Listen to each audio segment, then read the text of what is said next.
আমরা একটা কথা আজকে এই মাহফিল থেকে অ্যানাউন্সমেন্ট দিতে চাই, আগামীতে কোন স্বৈরাচারকে এই দেশে আমরা চুল পরিমাণ বরদাস্ত করব না। কাজে এখানে অনেক বিএনপির ভাইরা আছেন, হয়তো অনেক আওয়ামী লীগের ভাইরাও মেবি থাকতে পারেন, এবং আমরা অনেক যুবক ভাইরা আজকের মাহফিলে আছি। কথা হবে না, আমি কথা বলি। লেট মি টক। আমি বলছি, আমি একজন দেশের সিটিজেন হিসেবে, নাগরিক হিসেবে আজ দুইটা দাবির কথা বলবো, এন্ড দেন আমি আমার সেন্ট্রাল থিম বা সাবজেক্ট ম্যাটারে ফিরে যাওয়ার সর্বোচ্চ চেষ্টা করব। দেখেন, look at my two fingers. আজকে আমার আগামীর নির্বাচন নিয়ে দুইটা দাবি আছে। বলেন সবাই, কয়টা? আর জোরসে বলো, কয়টা? দুইটা দাবি। যদি আপনারা একমত হন, অনেক মিডিয়ার ভাইরা কভারেজ নিচ্ছে, আপনারা আমাকে অ্যাপ্রিশিয়েট করবেন আওয়াজ দিয়ে, দিল খুলে, জবান খুলে। নাম্বার ওয়ান, আগামীতে এই দেশে নির্বাচন হবে, কোন একজন প্রধানমন্ত্রী নেক্সট টাইমে এই দেশে সিলেক্ট হবেন, এটা আমরা মনে প্রাণে বিশ্বাস রাখি। তবে as a Muslim, as a believer, একজন ইমানদার হিসেবে এক নাম্বার দাবি আমাদের, আগামীতে আমরা এই সোনার বাংলাদেশে কোন নারীকে ক্ষমতার চেয়ারে দেখতে চাই না। দ্বিমত বা একমত? এত আসতে বললে তো একমত হয় না। দ্বিমত বা একমত? আপনি যেই দলেরই হন, একটা হাদিস মাথায় রাখবেন। আল্লাহর হাবিব বলেছেন, সেই জাতি কখনো উন্নতির চূড়ান্ত পর্যায়ে পৌঁছাতে পারবে না যেই জাতির নেতৃত্বের চেয়ারে নারী বসে থাকে। এক নম্বর, কোন নারীকে আমরা আগামীতে প্রাইম মিনিস্টার হিসেবে দেখতে চাই না। Number one. নাম্বার টু, এটা আমাদের প্রাণের দাবি, একটু বুঝে শুনবেন। আমরা যে জাস্ট পুরুষ চাই ক্ষমতার চেয়ারে, is exactly not like that.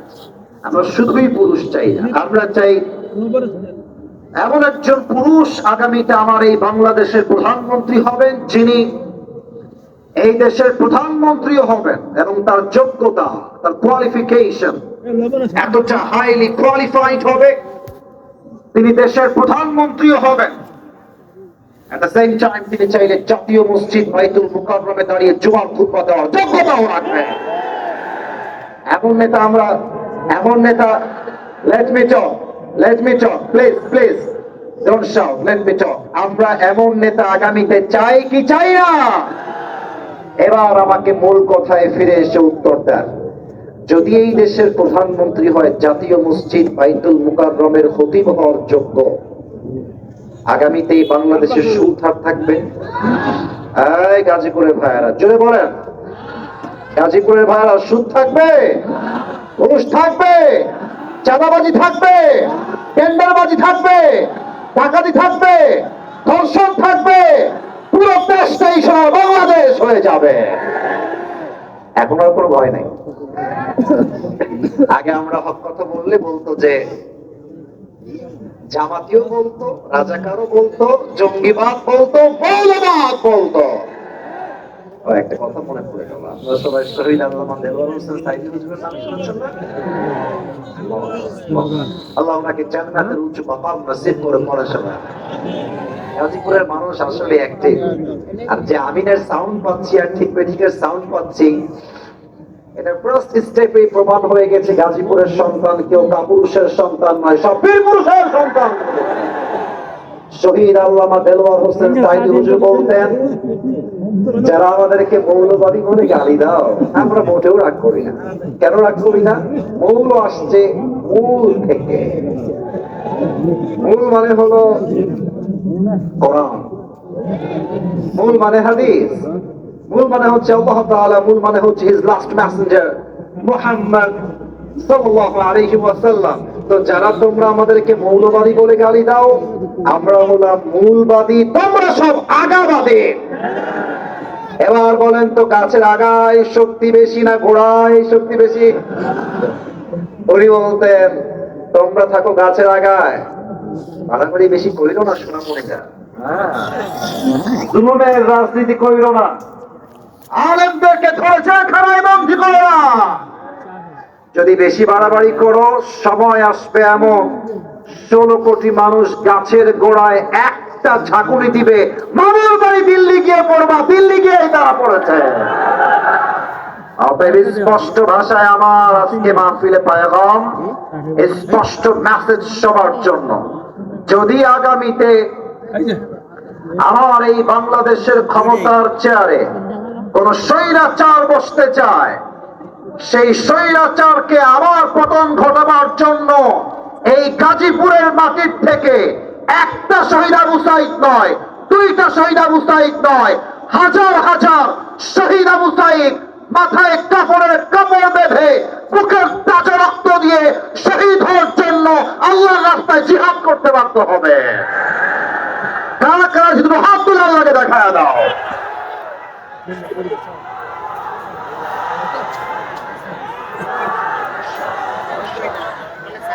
আল্লাহ স্লোগানকে কবুল করো। মাশাআল্লাহ, সকলে পড়া আমিন। আপনাদের বউ আছে, কার কার একটু হাত তুলুন, বউ আছে?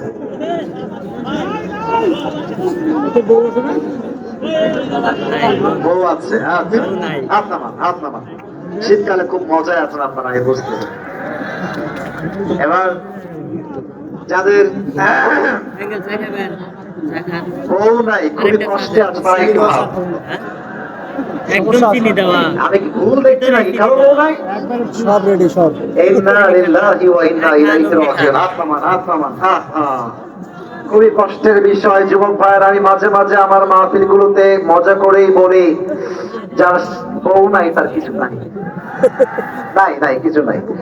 আর আমি আমার বাবাদেরকে বলবো, আব্বা জান, আপনার ছেলের চরিত্র কম্বল দিয়ে রক্ষা করা যাবে না। আপনার ছেলের চরিত্র ল্যাপ দিয়ে রক্ষা করা যাবে না। যুবকদের চরিত্র রক্ষা করতে একমাত্র চরিত্রবান যুবকের বয়স দরকার। আল্লাহ আব্বাজানরা বোঝে না, বোঝে না। ঠিক। আল্লাহ আব্বাজানদেরকে বোঝার তৌফিক দান করে পড়ার সময় আমিন। আচ্ছা, সবাই বিয়ের পক্ষে না বিপক্ষে? আমার বিশ্বাস অল্প বয়সে বিয়ে হয়ে গেলে এই দেশে জেনার সংখ্যা কমবে, বিয়ের সংখ্যা বেড়ে যাবে। আল্লাহ আব্বাজানদেরকে বোঝার তৌফিক দান করে পড়া আমিন। আসলে বাবারা মাঝে মাঝে বোঝে না তা না, কিন্তু আমি বলতে লজ্জা পাচ্ছি। অনেক মেয়েরা আমার ওয়াজ শুনছে, আমি জানি। they are very educated and very qualified, আমি জানি। আমি কোন বোনকে অসম্মান করে কথা বলছি না, তবে বলতে বাধ্য হচ্ছি যে দেশের 80% মেয়ে বিয়ের সময় চরিত্র নয়, টাকাকে সবচেয়ে বেশি এরা গুরুত্ব দেওয়ার চেষ্টা করে। এবং আমি ঢাকা শহরের কথা কি বলবো, টাকা পাইলে কিছু মেয়েরা টাকলার সঙ্গ বিয়ের পিড়িতে বসে যায়। তাদের কাছে চরিত্র কোনো ম্যাটার করে না। ঢাকার গুলশানের ফ্ল্যাট থাকলে কিছু মেয়েরা টাকলার সঙ্গে বিয়ে করতে এক মুহূর্ত দেরি করে না যুবক। সেই মেয়েদেরকে বিনয়ের সাথে বলবো, আমার প্রিয় বোন, টাকা পাবেন, ঢাকার গুলশানে ফ্ল্যাটও পাবেন, গাড়িও পাবেন, তবে আপনার বয়স মাত্র 19। 70 বছরের বুড়ার সঙ্গে আপনি আপনার মনের শান্তি কখনোই খুঁজে পাবেন না। আল্লাহ প্রিয় বোনদেরকে সঠিক বুঝ দান করুন, পরে সবাই আমিন। 3টা তাকবীর দিবেন, তাকবীর শেষ হবে। 2টা আয়াতের তাফসীর করব খুবই অল্প সময়ে। ফজরের নামাজটা আমাদের সবাইকে জামাতে পড়তে হবে, অল্প সময় ওয়াজ হবে, but that will be very constructive. এই যে ডানের ভাইরা আওয়াজ করা, জানি আমি জায়গা নাই, আমি বুঝতেছি জায়গা নাই। মিডিয়ার ভাইদেরকে ধাক্কা ধাক্কি করো না, একটু চুপ করে দাঁড়িয়ে থাকো, ঠিক আছে? বিবাহিত ভাইরা দিবেন প্রথম তাকবীর, সিঙ্গেল ভাইরা দিবেন সেকেন্ড তাকবীর, ঠিক আছে? I would like to test everyone who is more powerful. কার শক্তি কত বেশি আমি আজকে চেক করতে চাই। বিবাহিত ভাইরা আপনারা আমার সম্মান বাঁচাবেন। বিবাহিত ভাইরা একটু কাশি দেওয়ার চেষ্টা করেন। হাসবেন না, তাকবীর দিবেন গলা ফাটাই দিয়ে একেবারে। বিবাহিত ভাইরা তাকবীর দেন, নারায়ে তাকবীর। সর্বনাশ, মুরব্বী লাফ দিয়ে উঠছে। আচ্ছা, এবার it was amazingly appreciated, ভালো ছিল, খারাপ না, খুব ভালো সুন্দর সাউন্ড ছিল। এবার সিঙ্গেলের পড়া, তোমরা কি হেরে যাবা? স্যার যারা আপনারা আছেন, স্যার আপনারা আমার উপর রাগ ঠাক না রেখে নাম্বারটা আপনারা দিবেন। আমি জানতে চাই আসলে কে জিততেছে। Single people, it's time for you. Single ভাইরা তাকবীর দেন আমার সাথে, নারায়ে তাকবীর। বিবাহিত ভাইরা মাফ করে দিবেন। হলো না, মানে জিততে গিয়েও আবার আপনারা হেরে গেলেন। যাই হোক, জো হো গিয়া, past is past, present is everything.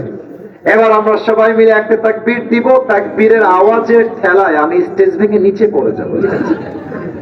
আপনারা সবাই মিলে একটা কাশি দেন। গাজীপুরের সন্তান যে আমরা, বিড়ালের বাচ্চা নই, সব সিংহের বাচ্চা। এটা তাকবীরটা প্রমাণ করতে হবে। রাজি আছেন তো ইনশাআল্লাহ? নারায়ে তাকবীর। আল কোরআনের আলো, আল হাদিসের আলো, কোরআন হাদিস যেখানে,